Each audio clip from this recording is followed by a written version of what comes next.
સુરતના અડાજણ વિસ્તારમાં શરમજનક ઘટના સામે આવી છે. 7 વર્ષીય બાળકી સાથે અડપલા કરતા ચકચાર મચી જવા પામી છે. બાળકીએ તરત જ પોતાની માતાને આ વાત જણાવી, જેને બાદ માતા ઘટનાસ્થળે પહોંચી અને યુવકને ઝડપી લીધો.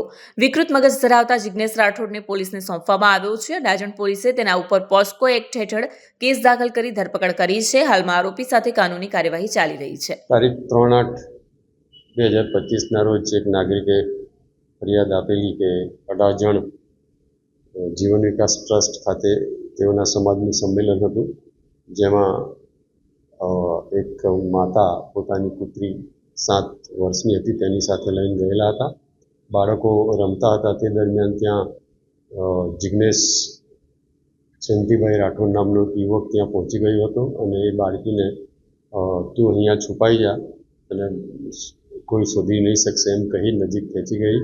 એની સાથે શારીરિક અડપલા કરેલા, જે બાબતે અડાજણ પોલીસ સ્ટેશનમાં ગુનો દાખલ કરવામાં આવેલ છે પોક્સો હેઠળ, અને આ કામે આરોપી જિગ્નેશ રાઠોડને પણ અટક કરી લેવામાં આવેલ છે.